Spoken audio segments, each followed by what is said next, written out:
7 days ago, I was driving my son, Zach, home from school when a drunk driver T-boned us. The paramedics managed to drag us out of our flipped-over car. As soon as I woke back up, I looked around the room for my son. I tried to get out of my bed, but a nurse rushed into the room and settled me back in. He looked at me for a second before saying, "Your son is in critical condition right now, but you need to stay on your bed for at least another day before we can let you leave your room." I tried to argue back, but the words wouldn't come out of my mouth. The nurse left after a couple of seconds. The rest of the day I sat on the bed and forced myself to stay strong for my son. I knew he couldn't see me right now, but I was all he had now after my wife was found in front of the Walmart parking lot. She was stabbed a total of 12 times and her purse was emptied out. They never found out who killed her. That was just 2 years ago. Zach was 6 at the time. The day of the funeral was the hardest day of my life. I had to explain that his mother was gone. He didn't cry. He just nodded and stared at the ground for the rest of the day. It took over a year for things to go back to some type of normality. The thought of Zach dying did go through my mind several times, but I quickly dismissed this thought and remained hopeful. The doctor came to my room around 7 at night to run a couple of tests. I tried to ask him about my son, but he gave me a sympathetic look before telling me that I was pretty much fine, besides a couple of scrapes and bruises. I asked if I could go see my son now, but with a sigh he said, "Harold, let me be completely honest with you. There really isn't much you can do right now. You can see him tomorrow after we release you, but just understand that he is a lot worse off than you are. There is a chance he may not make it, but our doctors are trying their very hardest. Get some rest and make sure you mentally prepare yourself before you see your son." He gave me a sad nod and then walked out of the room. That night I couldn't sleep. Instead, I sat on my bed and ran through every single memory I had of Zach and me. I thought of every time we sat at the kitchen table eating dinner and laughing. I thought of the times my wife, Zach, and I would sit on the sofa and watch a movie. And I thought of the times we cried together over the loss of his mother. That night was a mixture of half smiles and tears. At 9 o'clock, the nurse came into my room and gave me a nod before unhooking every little thing that was attached to my body. 30 minutes later, I was following closely behind the nurse to where Zach was. We stopped in front of room 437. I took a deep breath before I walked through the door and saw my son's nearly lifeless body lying on the hospital bed. Each step I took towards my son revealed more and more injuries that his small, fragile body took. His right arm was rubbed absolutely raw, his left eye was slightly open from the dent that was now on his face, and his legs and other arm were littered with randomly placed stitches. The room started to spin, and I started to go limp, but a doctor grabbed me from behind and placed me on a seat. He handed me a glass of water before saying, "He seems to be a little more stable now, but these next 2 days are the most critical for him. We still have a doctor for him at all hours, and if we get any type of alert, we'll definitely be there for him. You can stay with him if you'd like." I gave him a nod and told him that I was going to stay with him until he wakes up. He placed a hand on my shoulder before walking out of the room. The next day and a half went by and absolutely nothing happened. The doctors and nurses would stop in occasionally, but they would leave right after they finished their tasks. That evening at 9:37, my son's heart stopped, and my whole world stopped with it. I saw doctors and nurses rushing into the room, but I was completely stuck in that chair. It took everything out of me to finally get out of my chair and rush to my son, but one of the doctors held me back.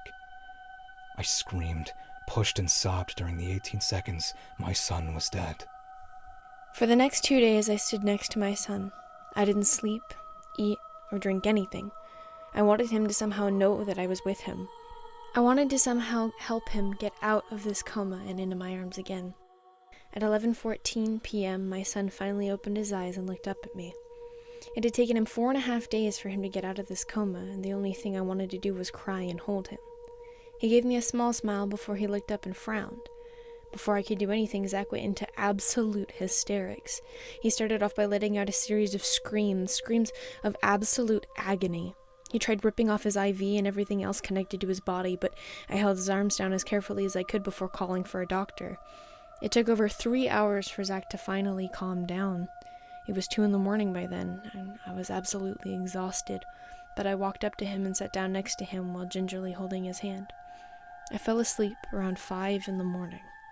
I woke up to the sound of Zach's voice. When I looked up, I saw a nurse carefully feeding him. He was telling her about how we go to the park every Saturday and proceeded to ask her if he would be able to go with me this Saturday. She gave him a smile and said, "Well, if you eat plenty of food and do everything the doctor says, you might be able to go very soon. I have to go now, Zach, but why don't you talk to your dad now? It looks like he's awake." Zach quickly turned to me and gave me a smile before talking about how the doctor told him he was being extra good and that he deserves a new toy. I laughed and told him that once we were out, I would give him any toy he wanted. My son was physically hurt, but it seemed he was back to normal otherwise. The next couple of days went by in a blur. Throughout the day, I would talk with him, read a couple of books to him given by a nice doctor, and watched a couple of his favorite shows on the TV. I felt beyond lucky. I had my son still, my one reason to keep living. Last night my son started to talk about his experience, and I really don't know what the hell he went through. I was reading to him when he held up his arm and said, "Everything became really black, and then it just felt like I was dreaming." Before I could say anything back, he took a deep breath and said, "I dreamed about when Mommy was here. We were eating dinner, but everything was quiet.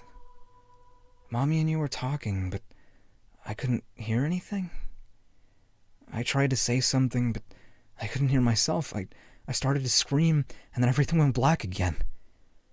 I tried to hold his hand to reassure him that he was fine now, but he pushed away and looked up at me with eyes filled with torment.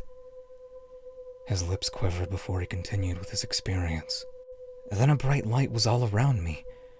I started to feel warm and happy, really happy, like when Mommy was here. I tried to move, but I was floating, and so I stayed still while I floated to where I was supposed to go. It got too bright, so I closed my eyes till I stopped. When I opened my eyes, I had to close them again because I saw the brightest light I've ever seen. It spoke to me. It said that I was dead. It told me that I was going to be here for a little while before he sent me back to you. I tried to ask him to take me back now, but it told me that I needed to stay here. He took a deep breath and a couple of tears fell from his face before he continued. "I started floating again and I was taken to another room, but this one was smaller. I waited for a long time, but Mommy came into the room. She was happy and she gave me a hug, but then she started to scream. I tried to keep looking at her, but a knife kept going inside of her body. She started to bleed everywhere and I got scared. I closed my eyes and looked away. She stopped screaming and I looked back at Mommy. She was dying, but she told me that she loved me and that she'll see me again, but she told me it would be a long time." I gave him a smile and told him that Mommy was waiting for us in a special place. That is when Zach turned to me and said, "No, not us, just me. I saw who was holding the knife. It was you. She told me you were going to another place. I'm sorry, Daddy, but Mommy's not waiting for you. She told me that you were clever enough to get away with killing her, but you can't escape death. Everybody dies and so will you." I didn't know what to say to him. I loved my wife and my son, but I couldn't handle how I became the third wheel. I knew I couldn't beat the bond between a mother and her child, and I did the only thing that would allow my son to fully appreciate me as much as he could. This morning I went home to get my laptop, and I am now back with my son, and I'm writing this out to you guys. Did any of you guys have any proof of an afterlife? Did my son just have an awfully vivid dream? Or was what he experienced real? It seems like more of a coincidence that he would be able to place the blame on me when the police couldn't even trace it back to me.